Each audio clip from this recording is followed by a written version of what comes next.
Welcome to Thriller Bitcoin. Welcome to Thriller Bitcoin. Do you ever think showers is like a new beginning? Maybe fresh your body and take you away. Do you ever think showers is like a new beginning? Maybe start your body and take you to space. Oh, I've been standing here for too long. I've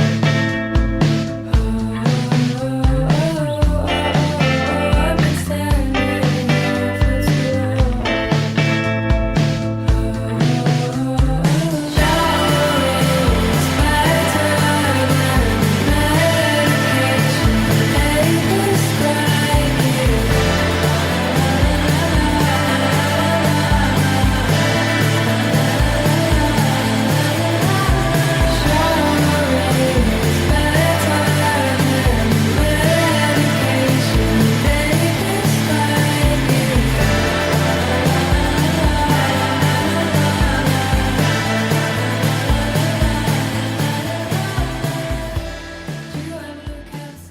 So I saw that you're doing plants this week. Plants? Like plants? What are you talking about? I thought you tweeted out something about like helping people with plants. Oh, I was working at a flower shop. Oh, okay. Yeah, I was doing floral arrangements for Valentine's Day. How did that go? It was wild. Yeah. Yeah, I told some of my friends, because I have a friend who's a florist as well, and I was a florist for a little bit, but this was just like freelancing while they were really busy. I was like, I agreed to work freelance for a floral shop over Valentine's Day weekend. Was this a good idea? My friend was like, hey, you'll get a chance to like see what the normies are up to. And that's definitely true. I got a taste of the normal world for Valentine's Day. What have they been up to? What are they talking about? They're UFOs and stuff? Or what? No, nothing. They're just talking about themselves and tiny little minuscule anxieties that get About blown what? up. About what? Self-perception. I struggle with that stuff too, though. Dude, I do too. I was kind of, I finished doing that, which was nice. It kind of just like took a chunk out of my life, but whatever. You got to get money somehow sometimes. Yeah. It's like, But now I'm back into the like working on writing a new article. mm-hmm. In my article, I was kind of writing about this, like the first battle is like with yourself. And then you can like engage the world after you kind of like settle like who you are and like what you want to be and what you want to get out of the world. Yeah. I think for me, it's always been, at least growing up, it was always hard to like find my identity, more so. I felt like really comfortable with like music and the arts and stuff. But, there's hesitancy towards that and about, being an artist or like being a musician. It's like there's a lot of imposter syndrome with that. Yeah. Do you call yourself an artist? These days, I don't know. I mean, I like this. This is going to sound like a normie kind of thing. I don't know. I consider myself like really creative, Right. like in just a lot of different areas. Yeah. Yeah. I've heard Jordan Peterson talk about this a lot. Like the creative type is like their kind of advantage is being able to assume all kinds of identities and not just like attaching to one. So it makes sense, right? Like, because I feel that too. Like I worry about like, is my perception of myself matching what other people perceive me as? And at the end of the day, that doesn't matter because I can be adaptable. And like, that's my advantage as a creative person. Right. So you're a Crazy. florist this past weekend. Yep. And you're a writer this week. Yeah. But you've always been writing though. As long as I've known you, you've been writing.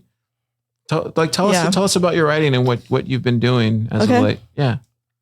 I've started contributing to bitcoinnews.com and I'm excited about that platform. They're kind of like in the early stages of growth, and focused on being a source of like, pure Bitcoin only signal, as we like to say. And I'm excited about the ideas that are like there's just like so much kind of happening in that little community, which is like not tied to like one place. So they're all over the world and stuff. And then in my personal life, I just finished writing a book. Yeah. Tell everybody about it. So this is like, basically it was just I've carried this with me for a long time. Like, am I a writer? Am I an artist? Like, we're talking about like having anxiety about like that identity. And I finished this book as kind of like a test to myself. Like, can I actually do this? Because I felt for the longest time like it wasn't for me. It was just something I really wanted. And I was too lazy, or I was too easily distracted to like ever actually finish and accomplish a thing like that big as a book felt to me. It sounds really hard. So yeah, this was just kind of like a chance for me to be like, can I actually do this? Can I actually stick to this? How does this work out in real life? How can I actually like take this idea and make it something real? And I just gave myself like a lot of grace throughout the process, but I also like had a lot of help on the accountability end, which was like a huge advantage that I like knew I needed, and I knew I needed to lean on. So I had like a couple people who like formed a writing group with me. Oh, cool. And we would just kind of like check in every week, and I'd kind of like have them read like what I had worked on that week, and like they'd give me their feedback. And just like having that was just like honestly the key to just like keep pushing, because it's so hard to do it when like you're on your own and you don't have like then the anxiety is like are just rushing in, and it's like hard to like pick out what's real about what you're anxious about. Like, is this actually a fear that I need to like work out, or do I just need to, is it just my feelings kind of like getting out of control? So having friends who are like really invested in seeing this idea through with you was like invaluable. Yeah. So were they helping you as far as like just being consistent and writing every day, or tell me a little bit more about this, like this support group. Yeah. They were friends that I made. I was working at a library and they were also working there. And we just kind of like really quickly realized we were all into like the same things and Cool. very like interested in art and the same like sorts of art and like moved by the same things. So we've just started hanging out, and then we were like, we're all trying to write. Like one of them was trying to write a play. The other one was like trying to write poems and songs. And then I was trying to write a book. So yeah, when we would get together, we would all just kind of like bring whatever we had worked on, and they would like read, like they were the first people to like ever like read a chapter, like once I had finished a chapter. And one of them, like I handed her like the first chapter that I wrote for the book. And of course that's like very vulnerable, right? Like I don't really know like what to expect when people read anything of mine. But she like handed me back my laptop, and she like had a tear like falling. Oh, wow. Just like a single one. She was like, this is really good. And I was like, oh, okay, maybe I'm onto something. Like this really helps me like just kind of focus on what I'm trying to say. And that was other things they would do, like refine my ideas and like help me like iterate on them and like get to like the actual like core, like what is the purpose of this one idea I had in the book, and like does it fit in the story? When you're writing, do you ever like, I feel like it's like it reminds me of music in like a little bit, like, or at least for me, do you ever feel like it has like a certain kind of like when you read it back to yourself after you've written like a paragraph, does it have to flow a certain way for Totally. like how you would want to? Yeah. Like I get in trouble with that sometimes because like I can't read something without it sounding the same way in my head, like every time. Like there is a definite flow in what I've written for me. And it's like, if that doesn't communicate to somebody else, if they're like Austin does this a lot. If I give something to Austin, he's like he doesn't get that same flow that I felt was like in it. So he's like, why is this word here? And I'm like, well, it's the musicality of this phrase. Right. Yeah, for sure. So yeah, there definitely is that. It's cool though. But like with poems, it's very much that. And do you think do you feel like it's a different part of your brain that's writing poems or that's writing? Totally. Yeah? Yeah, totally. Tell me about that. Man, it's real when people say like the artist is like the person who's like tapping into something, right? Like a different frequency. Like I feel that very, very much like it's like the inspiration comes from something else, and you just have to like be true to it. I definitely feel like that's true. And like, that's getting to the place where I like recognize that that is real has also like kind of brought me back to like my belief in God, because like I believe that there is truth, and that's what I'm like feel like I'm most in service to when I'm writing or creating, is like whatever is true is the goal of this thing that I'm going to create. Like if it's not true, that it's not worth existing. Yeah. And then if I believe that there is truth, like for me, I kind of have to believe that there is God. If I believe that like there's an inspiration outside of me, I have to believe that that comes from somewhere like divine and pure. Mm-hmm. So yeah, it's very much like my artistic, like creative side is like also like my spiritual side. Like they're not different. Wow. Gosh, that's so good. It's so good because it, for me, whenever I'm doing any type of creative thing or creative endeavor, it does require like a prayer, but like in, cause I pray every morning, but there are times like where I'm struggling to come up with something, right? As far as like whatever creatively I need to get done. Mm-hmm. And there's moments, it doesn't happen often, but there's moments where I do ask God to like open the gates to that creative energy or whatever it is. Right. Yeah. It's interesting because when you do have that conversation with God, I tend to see, at least on my side, where I see words in my brain that come out, and it'll just be like a phrase or something. Yeah. And I have no idea why that came out, or I'll hear a voice. Does that sound weird?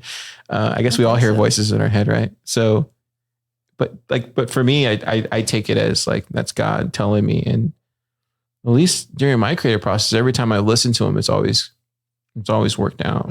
Yeah. Like, that is where truth is found when it's like from that source. Do you do anything else to like a practice of openness besides prayer? What do you mean? Can you explain? I don't know. Like something I've been working on as a practice for this is just like taking a walk. Oh, yeah. But kind of like with the intention of like making no judgments. Interesting. Tell me about that. Well, this came from Naval Ravikant. I was reading his book like a month ago. And this was just an idea like straight from his book. I don't remember what he called it though. It was really cool. It was just like there's science to back up this notion that like taking a walk, just like exposing yourself to like other things that are going on besides your own head for a moment, opens up your mind and changes your state. Something's beeping at us. I don't know. Haven't heard that before. I don't know what that is. I think Topher's playing with some stuff. Yeah. So taking a walk just like changes your physical and your like brain state. And then like kind of choosing to do it with the openness of like, just like accepting whatever is and not putting any judgments onto the world. Just like being a participant in it. Yeah. You're talking about frequencies. Kind of. Yeah. So I mean, I do think there's, I have a different word for it, but it's like frequencies, right? Like whether it's a walk in nature. Yeah. It's weird. Like I ride a motorcycle, and then I would even feel like that machine is like a frequency that I can tap into. Not like, not like a Marvel character or something where you can turn into it or whatever, but it's more like Transformers. But it's more like an actual, like, cause I talk to it. Like I talk to my bike. So it's like one of those things, but I think a lot of us do that, right? Like, but I guess it's just everyone kind of finds their own like thing that puts them in that like more open state. I think for me, it's like the fear of death. Like sure. But it's not even the fear of death. It's just like, ending my life and like getting on a motorcycle. Like I am presented with that every time. Yeah. And like living and knowing that is like, it's not a rush because it's not that, but it makes you focus on the present. Yep. And it makes you live, by the minute, by the second when Yep. you're out there. Right. And I think presenting myself that every morning before I head to work really gets me in the right frame. And then even Yes. coming home from work gets me in the right frame to Yeah. appreciate the day. Yeah, that's such a good thing to do. Yeah. But it'd probably be a lot easier just to take a walk, touch plants and things. Right. Yeah, everyone has their different risk factors they're willing to. Because for me, it's either like a walk in the morning, and what I was doing while I was writing the book still was like walking to the library. And then once I got to the library, that's where I would like sit down and focus. And I kind of needed the library for that because I couldn't do it on my own at home. Like you kind of need like other people. That's why like Pleb Lab works a lot too, because it's kind of this like same environment where like people are just here and they're here to work. Yeah. And you can be around them and you can kind of feed off of that frequency or that energy that they have. Yeah, the vibe is good. Yeah. So tell me about your book. Like, can we talk about what it's about? Yeah. It's about my grandpa. This came from, like ever since I was like a senior in high school and I took a creative writing class and I realized that like writing could be fun and imaginative, creative. I've just kind of like been on this journey, I guess, of like becoming a writer myself. So when like life events happen to me, like the most writing I do is journal writing. So I'm used to that practice. And then it's kind of like the writing I'm most drawn to is like other people like writing about their experiences and like what they learn and what they draw from their own life. So in my life, something that happened was in 2020, both of my grandmas passed away.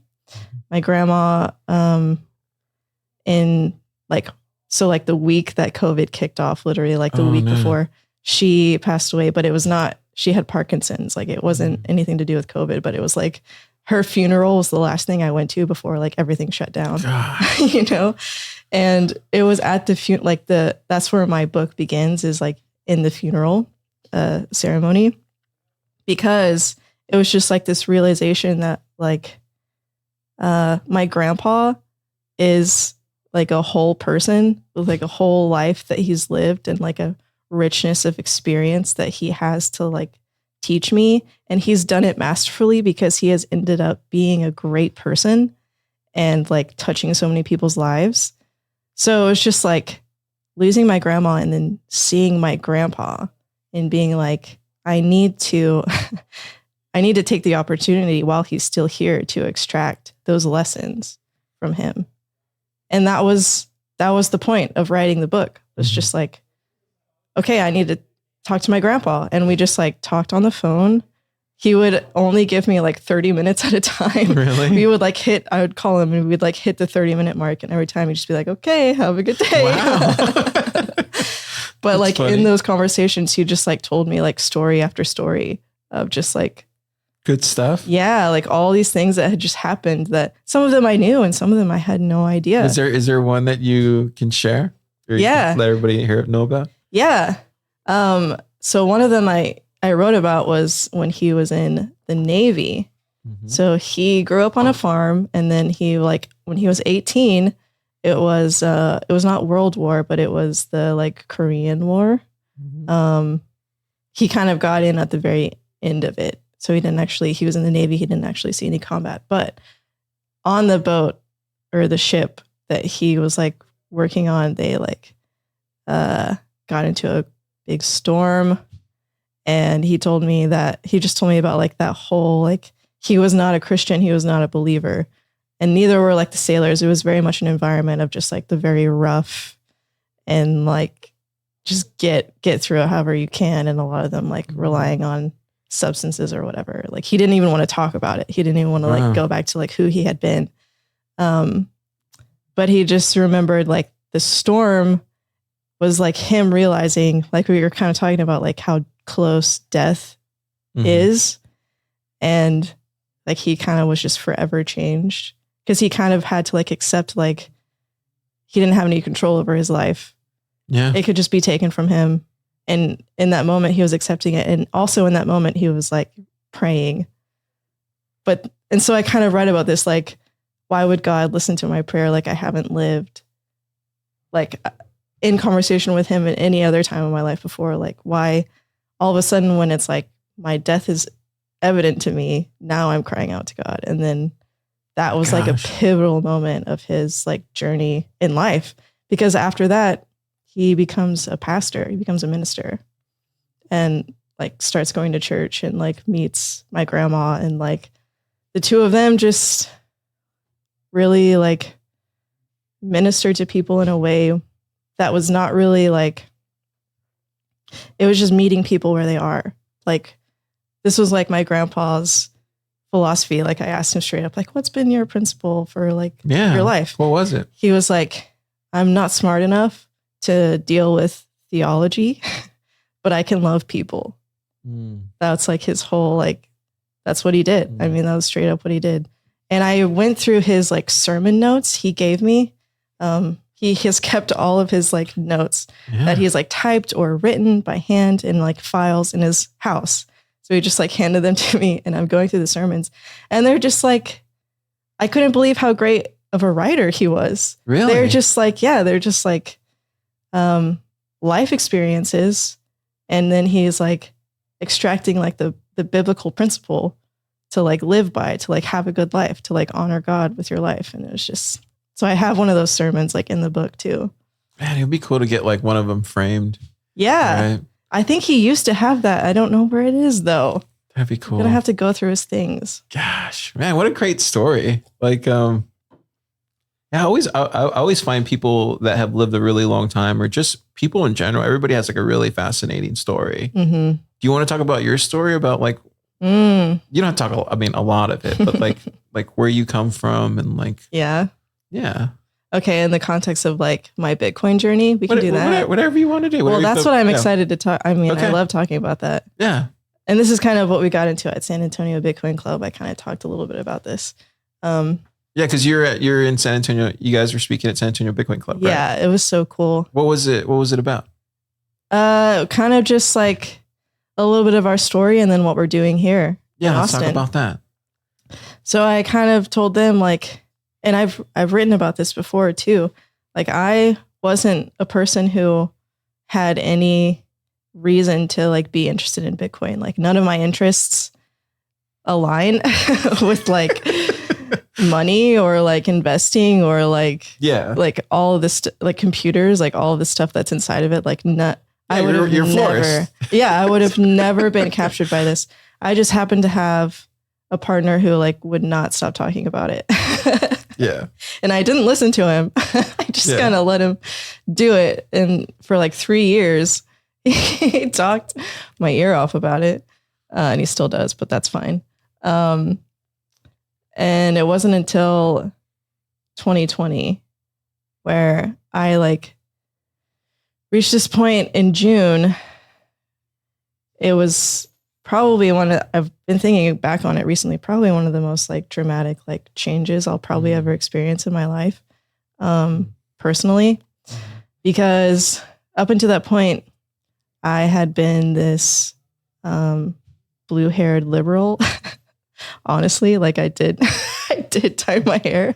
Hey, to each their own. Pretty often, yeah. And I had been protesting that month because like everything just kind of went crazy with George Floyd and all that.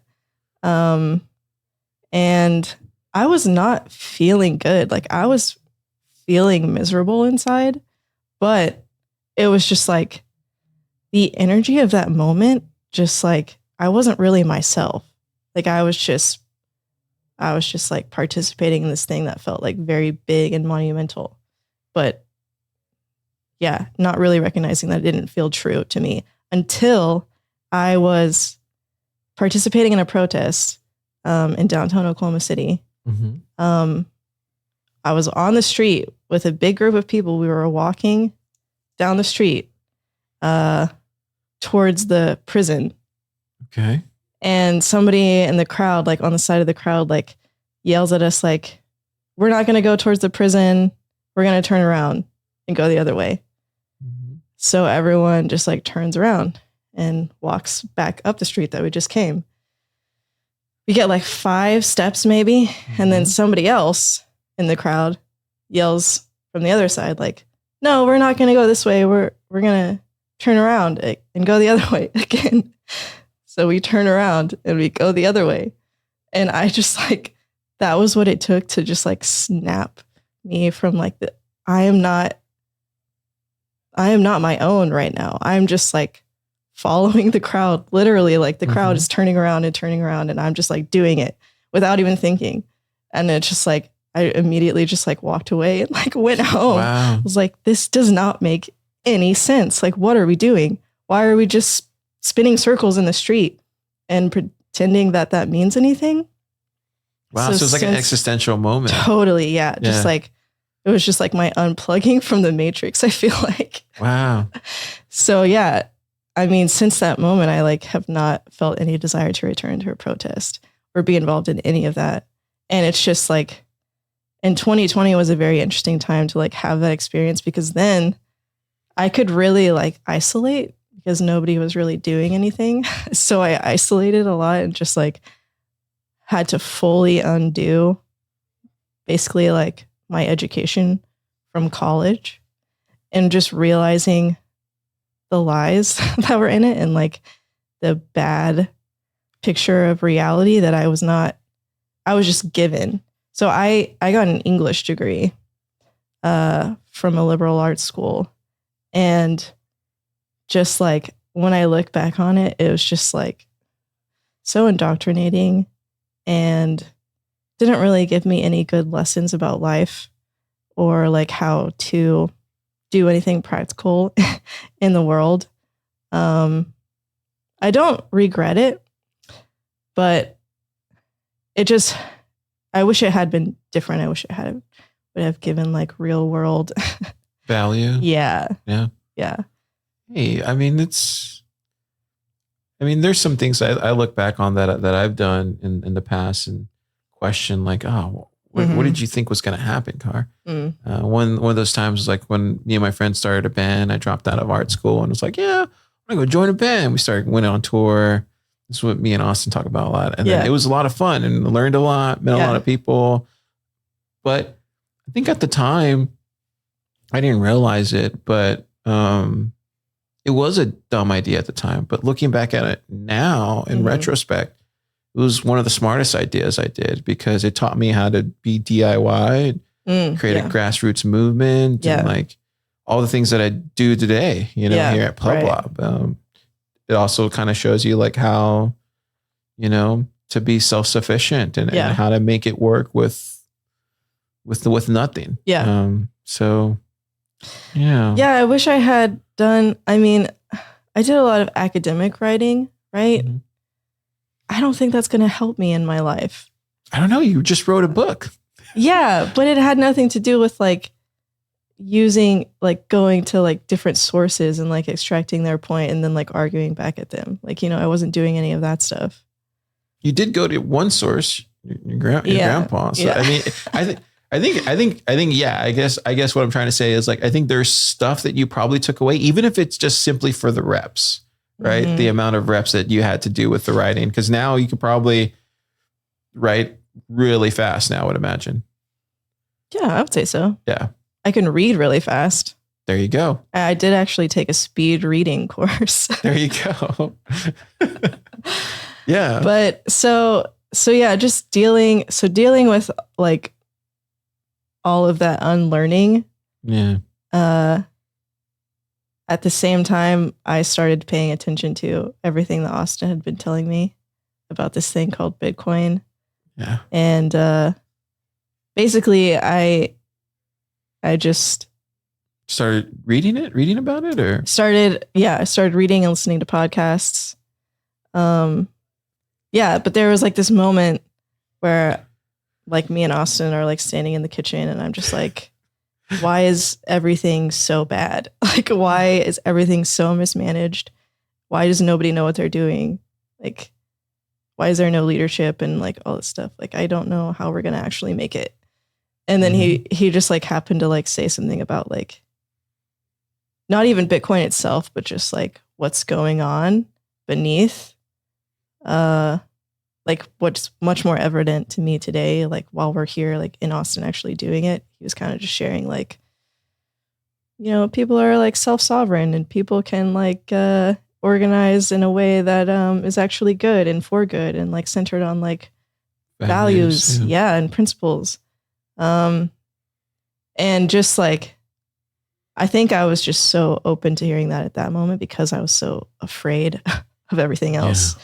And so then it was like, okay, so I kind of started to see like Bitcoin is an alternative. It's like this insane mess of everything else that's like been degraded so terribly. So yeah, the first thing I watched was the Kaiser report. Really? Max and Stacy? Yeah. Wow. That's awesome. Like from 2009. Did you guys meet him on Sunday? Did you guys go there on Sunday? No, we didn't. Man, I didn't get to go either. So much work. Yeah, I was working too. Yeah. But yeah, so I think after that I read like the bullish case for Bitcoin. Really? Was it Nick Bhatia? Yeah. Yeah. And yeah, just kind of slowly started to, and I was definitely skeptical in the beginning. And so we had like a lot of discussions, but like Austin is kind of just like the best person to like argue with about these things because he really knows what he's talking about.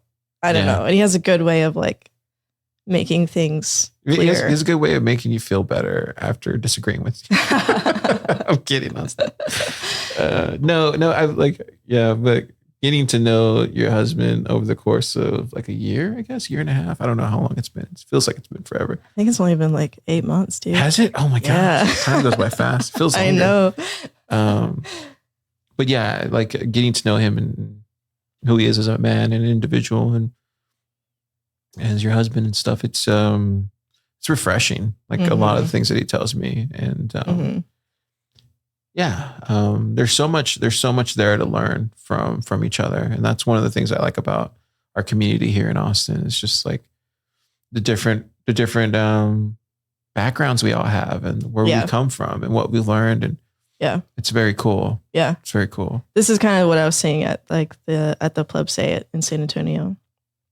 Was like, I kind of feel like my position and my skills and what I have to bring is not deep in the technicals, but it's making what we're doing here make sense to normies.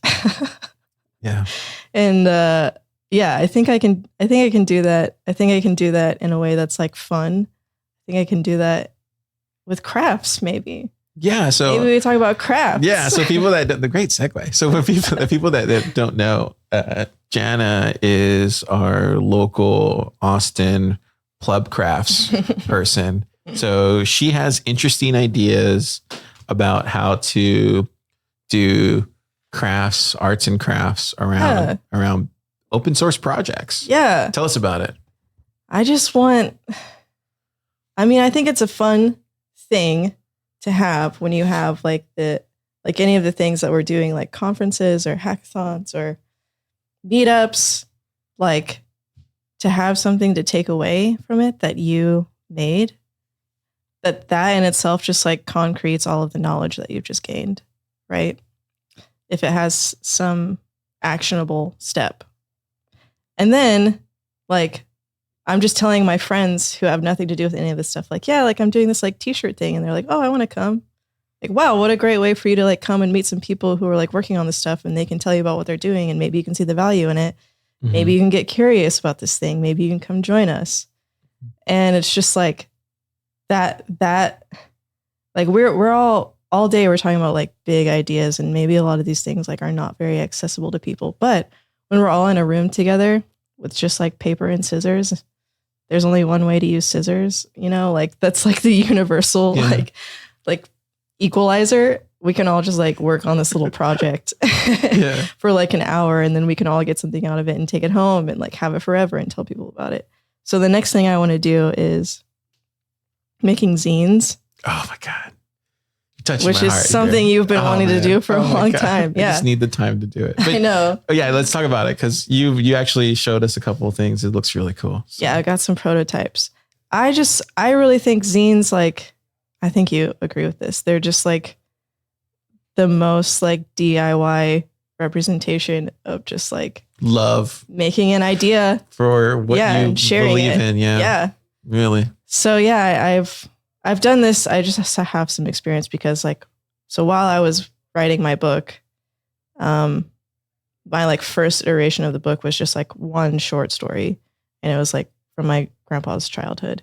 And I just like took that story and like printed it on some like kind of fancy paper. And then I like, what is it called when you have to like prepare the pages for printing in like such a way so it like when you fold it, Binding?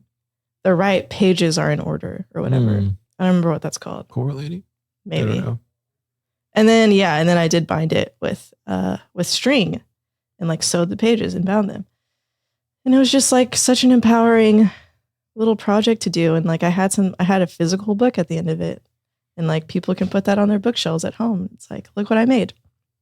So I really love that. I want to replicate that for other people. And I want it to be like a totally like personal, make this however you would make it, like do it with whatever inspiration like brings you to it or whatever you want to like keep it for yourself, give it to somebody else. So Yeah. that's what we're going to do. Yeah. She made a Stacker News one, plebs. You're listening out there. It looks really sick. It was like it was yellow too, Yeah, right? yeah. It was like a really good yellow. Yeah, well, I'm totally ripping the typography, but it's just so good. Yeah, it's so good. And then before that, we did a Pleb Crafts like t-shirt, make your own tee. Mm-hmm. Can you tell people about that? Yep, very This is a low good scale. idea. Yeah. Very easy, just using bleach and stencils. You can kind of get a cool design. And you don't have to spend a lot of money on it, and you don't have to spend a lot of time on it. But you get a t-shirt that says Pleb Lab. Yeah, and I think I made a Snacker News one. Carmen, I think, made a Vortex one, maybe. Yeah, somebody made an escrow one. Escrow one. Or lightning escrow at the time. Yeah. There's it was really cool that that day there's a lot of people there that like showed up and wanted to make their own t-shirts. Yeah, some new people too. Even technical Kept coming back. Yeah, technical people that you wouldn't even think had an artistic bone in their body. Exactly. And that's what I'm saying. Like, didn't you feel like in that moment we were all just like focused on the same thing, and we could all bring our own like ideas into it, and everyone like got something out of it at the end? I don't know. Yeah, I just love that. It was really cool. Man, I hope we do something. I hope we do something else. So as far as the book, where can people go read it? Where can we buy it yet? Or it's not for sale. And it's not physical yet. I am working on publishing. It's kind of a complicated problem. Maybe somebody who knows more than me can help me out. I know there's like Blurb that can like print things for you, but I don't know. I want it to be as much in my hands as it possibly can. But you can read it for free as a PDF on a website, PlebPoet.com. That's my name. So yeah, me and Austin threw up that website. It looks pretty cool. Got that ready in December. So yeah, it's been up there since December, and it's going to stay there until I make further improvements. Yeah. And then you're still writing for Bitcoin News? Mm-hmm. Do you have another post coming up? The one that you did on Oster was like really good. Thanks. It was like, for me, when I was reading, I was like, wow, Jenna knows a lot about this stuff. Oh yeah. It was much better than anything I've ever written about Noster, quite frankly. I was just like, wow, this is really good. Well, that one was like, that was tricky. Like the reason I wanted to write about that is because obviously Noster is like what's happening right now and everybody's talking about it. But I wanted to like a fundamental understanding of what it is, and I didn't know. So I was like, maybe I'll use like writing about it as an excuse to like get closer to an understanding. Yeah. I was working on it for a week. I wanted to finish it in a week, but like after that 1 week of working on it, I was like, I have a fundamental misunderstanding of this. Like, I don't actually know what I'm talking about. So I had to like start all over and like redo it. That's kind of what like Bitcoin forces you to do all the time though. Research. Yeah. Or learn. like humble yourself. Oh yeah, that too. Yeah. Like you think you know, and then you don't. And then you have to like go back and like build it up from the ground. Yeah. I always channel my inner, my inner Odell, stay humble card. Let's hear that. Whenever I'm getting a little too, just hear that in my Has head. he ever like said that to you directly? All the time. When I used to see him, when I worked at TFTC, it would happen all the time. Really? Yeah. In a very aggressive way. I love them though. But yeah, I think humbleness is a big part of what we do as Bitcoiners. It was funny. I forget who I was talking to. Maybe in the past week, they're like, "I love what you guys are doing here. Every one of y'all is just, interesting, and like, and y'all's work is really good, and all this stuff, right?" And then you hear that, sometimes, right? Mm-hmm. But he was like, "The one thing that I'm very shocked about is how freaking humble you guys are." Yeah. I was like, "Really?" I was like, "We are?" I was like, "That's good." It's good that other people see that. Yeah. I think it's true. You think it's true? Yeah. I think we all try to keep ourselves humble. Right. I mean, I feel like it's really hard not to, I would say, at least for me. Like, remember when you were in Capital Factory, right? Mm-hmm. Like, I feel like you walk into any other like tech space and like humble is not, something that like comes across and like what's going on there. But yeah, if you were still in Capital Factory, I feel like you would see that contrast. Yeah. Yeah. There would be so many people there that would just like want to talk about whatever. Yeah. I was going to say Web 5, but yeah, Web 5 or Web 3 or whatever it was. Yeah. That's interesting. But yeah, I think I know more than I let on though. To your point about like Nostr. Yeah. Yeah. But really that's just because like Austin talks to me about so much of this stuff. But like, are you becoming more technical? Have you taken the Pleb Dev course? I haven't. Do you plan on taking the Pleb Dev course? I've thought about it. Yeah. I don't know if I haven't necessarily planned on it just because there's so much writing and like reading that I want to do. Like I'm reading Ayn Rand right now. That feels kind of important for me to do. Yeah. Just philosophically to like learn, get a good grip on like more of the ideas that I'm interested in. Yeah, that's the other thing. Like, I think I am a person who's more drawn to like ideas, and like coding is very much like abstracting, like very hard realities. Yeah, for sure. So I don't know. Yeah, I think I fall in that camp too. I love ideas and then like trying to see if I can execute on them. Mm-hmm. Right. And then it's like, where's the next idea? Mm-hmm. Yeah. But I also like thinking long and these days, in my old age, I love thinking long and hard about ideas for like weeks on end. Okay. And what are you thinking about now? Oh man, so much there. Thinking about a lot.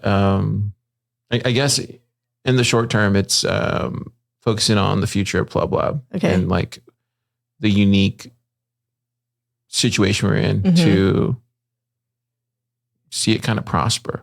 And I think for me, it's thinking long and hard about that. But I spend a lot of time thinking about that. It's literally all I do when I get home. Do you feel like what Pleb Lab is like clearly defined for you? Like, you know what it is. You just need to find the path.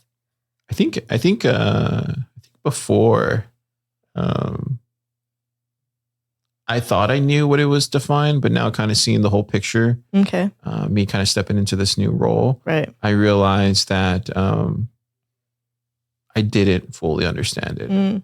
That's kind of hard to say. I think now that I kind of see where it can go and like how to build it, it's fun and it's exciting. Good. And it's also just like, yeah, it could be really great if it's done in this like very like detailed, focused way. And I think we can get there.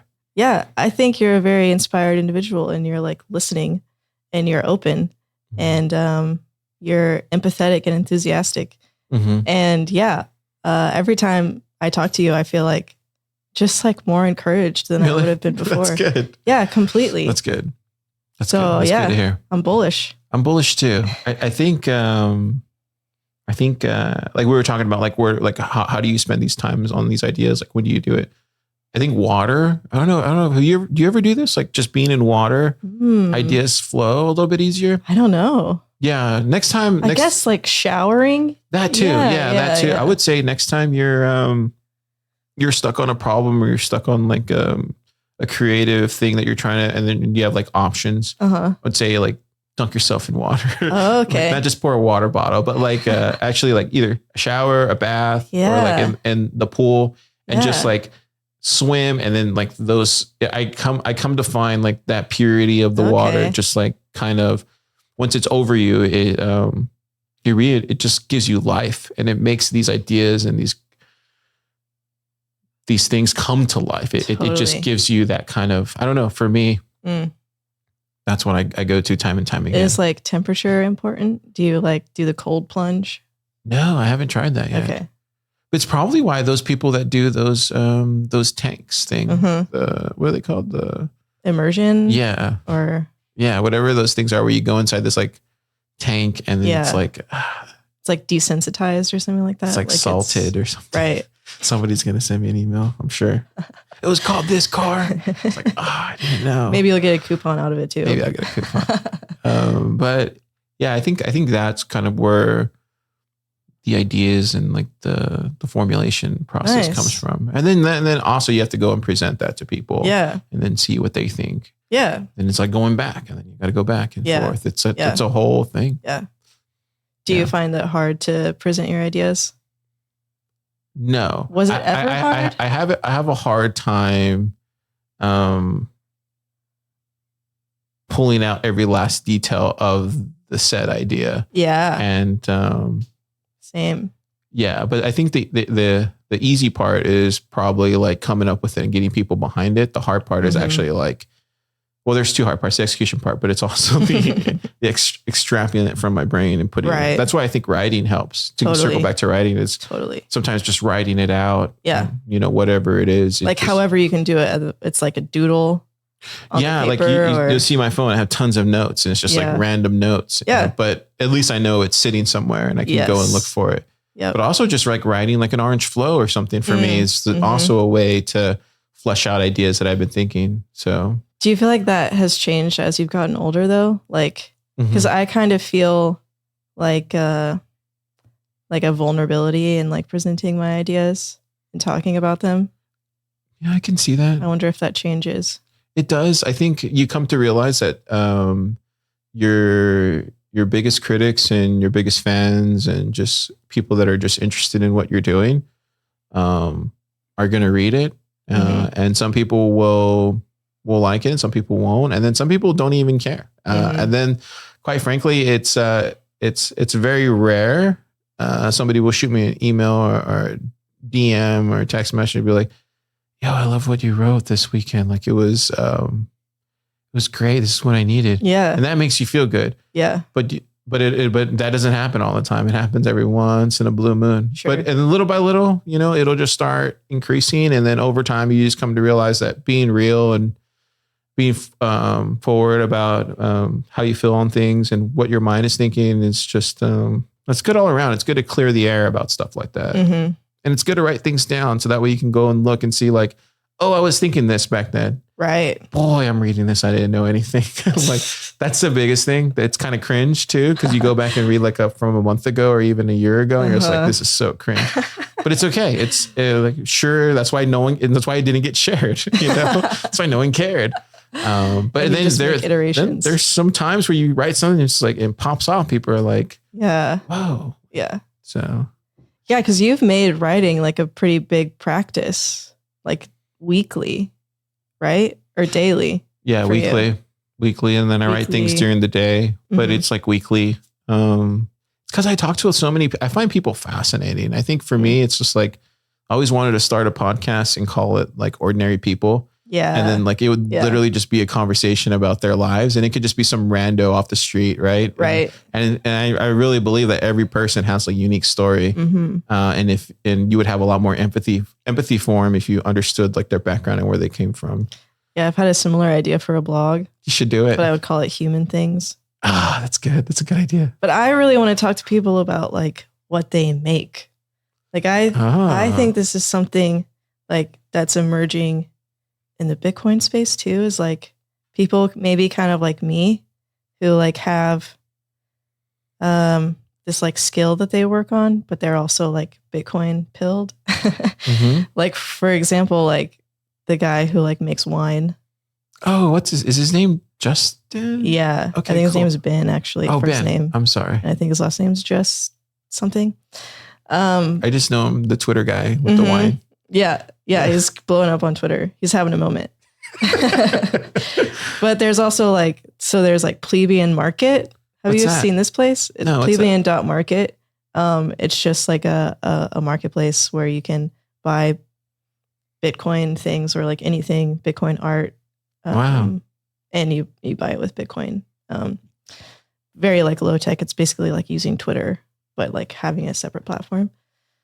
That's what I'm interested in. I'm interested in talking to the people who because art and Bitcoin have an interesting relationship, right? Mhm.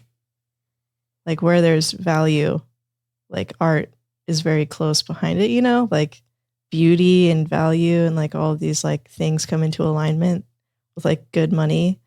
We see with when the gold standard of architecture and sculpture and art and stuff. No, you're right. Cause even you go back to I don't know if it's prehistoric times or caveman times, I guess, right? They invented fire, Mm-hmm. right? And then they started painting on walls. Yeah. Right. And some of them don't even look like horses, but it's just their art. Because you're inspired by something that lasts and you Mhm. want to make the mark of how this is going to extend into the future. But and it's- you want beauty to be on display. Yeah, but it's also that intelligence that gets shared, right? Yeah. Through a fire, through a meal, and then that gets propagated. This is where ideas and this is where RSS feeds and podcasting and lightning. Mm-hmm. I can just wax poetic about it all day because it's just so powerful with these digital open protocols, right? Mm-hmm. And it's kind of what used to be back in the old days too, with fire and art and maybe they had I guess they were using gold, maybe seashells for currency at that time. Yeah. Yeah. So I just feel like something I've written. Sorry. Thank you, Siri. Thank you, She's Siri. letting us know what the weather's like. It is windy. No, what were you saying? So something I wrote on my website about me was just kind of a little thing about why I'm interested in Bitcoin. I feel like Bitcoin inspires the next artistic revolution. Mm-hmm. I don't know what words something like that. Just because having true value brings all these other things into alignment. So yeah, I just feel like there's going to be this uprising of masterful artists in all these different areas that are exchanging value over the Bitcoin network because they recognize the signal in it and they want to come to it and bring their best to it. Right. That's a good point. It's a really good point. Because I think that's one of the things that Ordinals is going to do, quite frankly. Okay. It'll get them here. It'll get artists creating on it. And then they'll get, orange pilled. They'll become Bitcoiners. And then they'll start moving towards creating real life art. And it's kind of it's how I started, right? I was doing just regular art stuff on paper and painting and stuff like that. And then you move into the digital space and then you have a return back to it. Yeah. Right. But it's definitely going to happen. I think your intuition's right there. Okay. Well, I'm excited about your return back to physical art too. Soon. TM. Yeah. What was I going to say? What do you because you're in a unique position where you have a husband who's a Bitcoiner developer, right? But you also do your own art stuff and writing and crafting. What do you your friends who are not Bitcoiners? Because I'm sure you have friends that aren't Bitcoiners, right? Yep. What do they say about your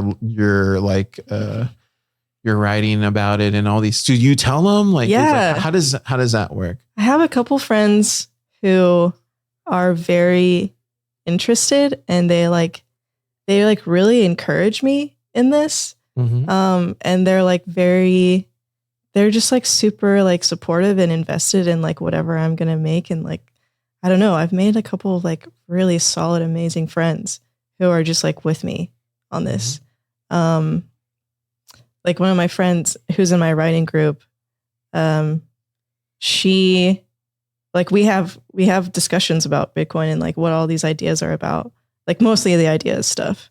And she, you know, like hasn't made any like changes or made any definitive statements about the things that I'm saying and what she thinks about it. But she just like encourages me to like continue to like write about it and talk about it. And she like inspires, like she asks me questions, you know, like she's very curious and like wants to know.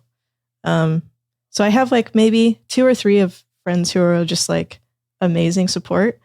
And then everyone else is just like silent. Really? What do you mean silent? Like they don't say anything? They don't say anything. Like about your writing, or is it more just about the Bitcoin thing? Both. Yeah. Yeah. How does that make you feel?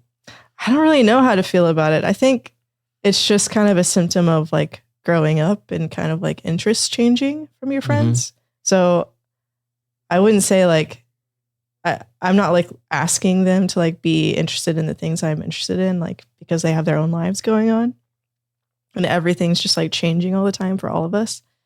But I wonder, I mean, I definitely wonder like what they think, because there is such like in the normal world, like outside of all of this stuff. I mean, I think Bitcoin has a pretty bad like stereotype of like the people who are in it. And so then for them to like see me like kind of getting closer to it scares them? Probably. Yeah. Interesting. Probably. Yeah, I could see that. Because like there's like a fear of like technology, I think, right now. That it's like taking over, you mean? Yeah. Yeah. AI? Like I have, you know, like my friends are like, I would also like other like creative people. Oh, okay. Okay. So yeah, there's like a fear of just like, yeah, the bots are taking over. Yeah, replacing us. Yeah, for me, I always, whenever I talk to people like that, because like I live in South Austin, so you kind of run into a lot of, you know, the old, where it's like there's a saying like Austin didn't change, you just moved south. Like that's a saying, right? So you run into like the old hippies and like the people that were around, you know, when all this kind of festivals and all this stuff was flowing out. Yeah. And whenever I have these conversations, they're like, "Oh, what do you do?" Like, you know, I just say, "Oh, I help open source developers," which is true. I do, right? Okay. Yeah. But I don't go beyond like asking them, like, you know, oh, like shoving Bitcoin down their throat. Right. You know, I'm just kind of, and then they'll be like, "Oh, really? Like where?" And then I'll tell them, "Oh, we're here downtown." Like, "Oh, I know where that's at." And then it becomes like, "What do you mean open source?" Right. Okay. And then after that, then that's when I go straight in for the orange pill. That's what I was going to ask you, because I was like, do people even know what open source means? No, but I think they do. I think they do. At least from the people that I talk to. Yeah. I think they understand like open source. They probably relay it to like Linux, I would imagine. Right. But once you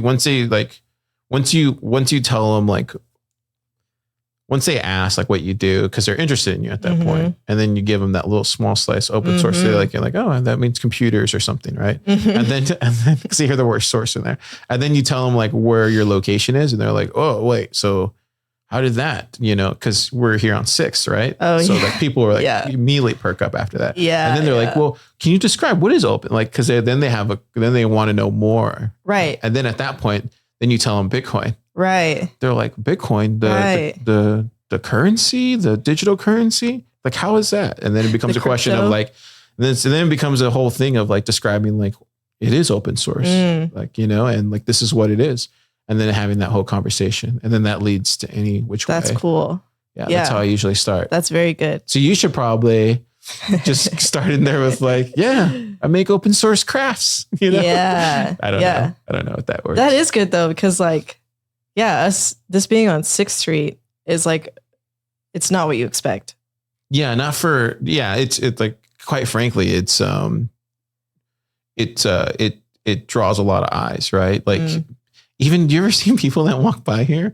And like some people will walk by and like try to come in here, like they're all dressed up and stuff, like they're coming to a club or something. Oh no, I haven't seen that. So that happens at night. Like me and Nick and like Mark will hang out and we'll just like see these people walking down there trying to open the door. And it's just like, no, this is not a club.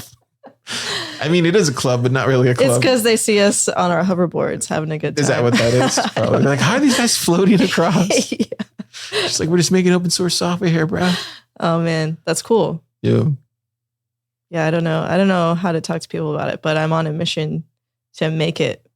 But I also like being something that people don't expect, you know? And like just having that be the thing that they want to be curious about me. Yeah, whenever I think of you just in like as a creative person, just like in all sorts of areas. Like you painted the walls at PlebPoet, like this amazing design. Yeah, looks pretty good right now. It looks really good.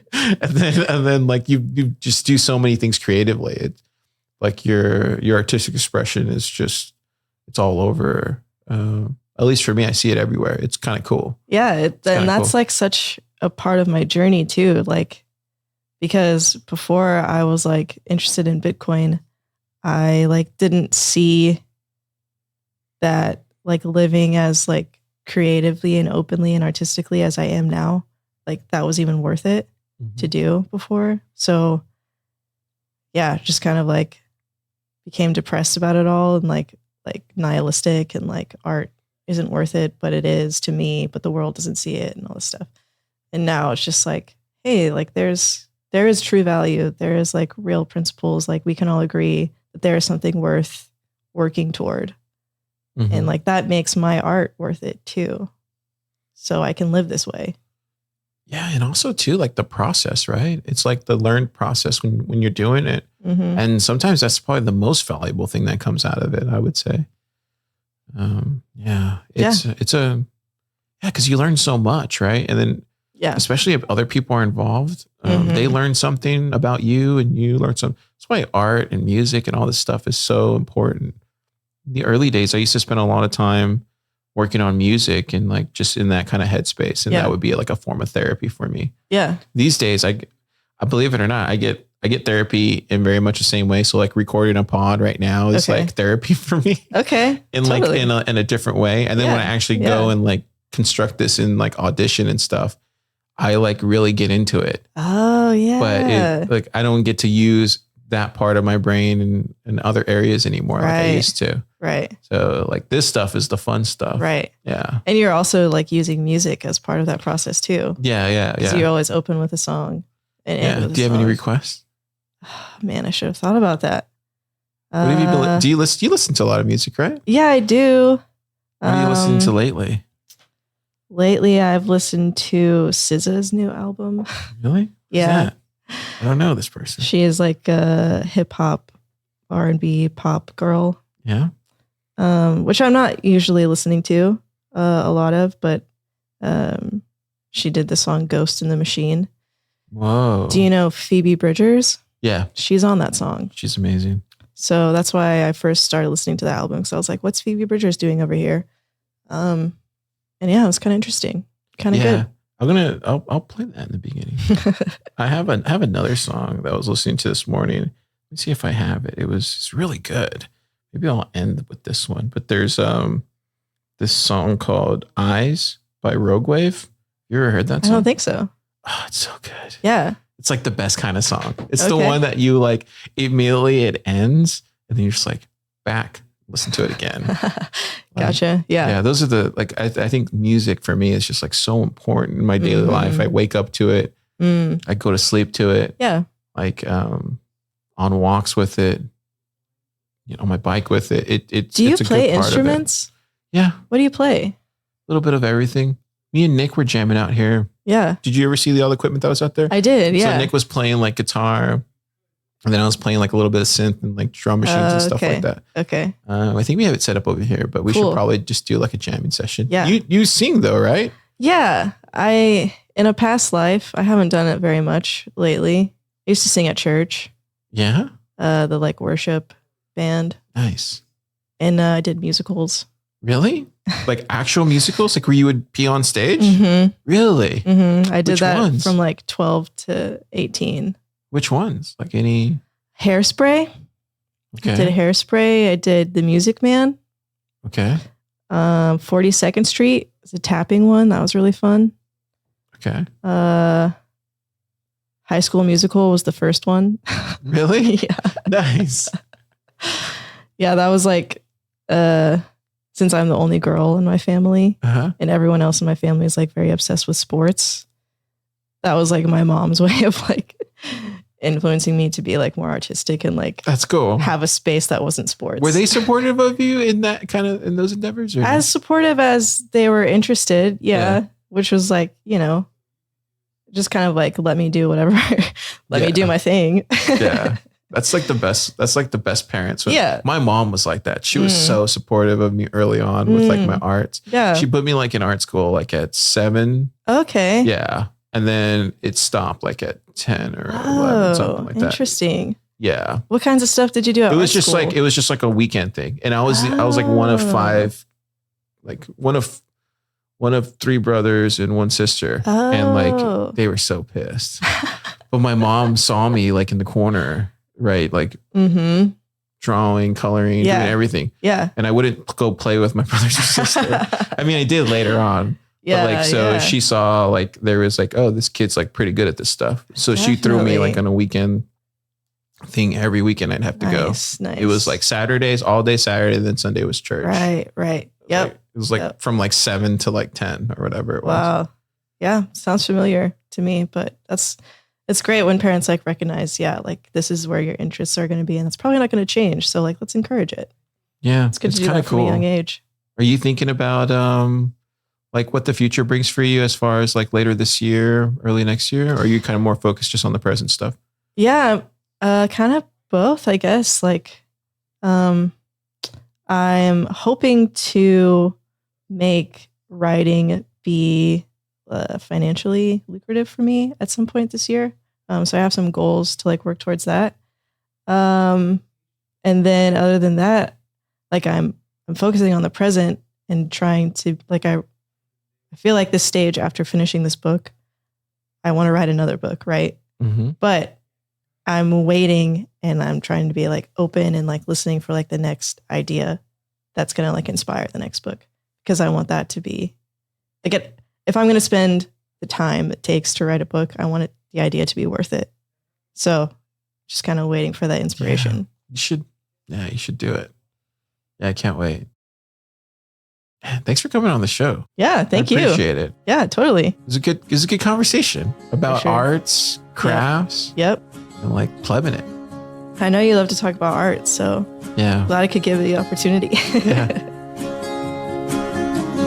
Missed the last train home.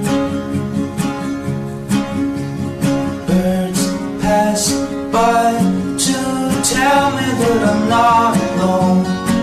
Well, I'm pushing myself to finish this part and handle a lot. One thing I miss is in your eyes, your eyes, your eyes, your eyes, your eyes, your eyes, your eyes.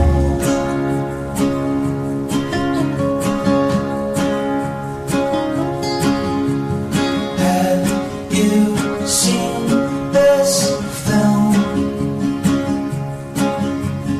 It reminds me of walking through the avenues, washing my hands, attachments, yeah, land on the ground. One thing I'm missing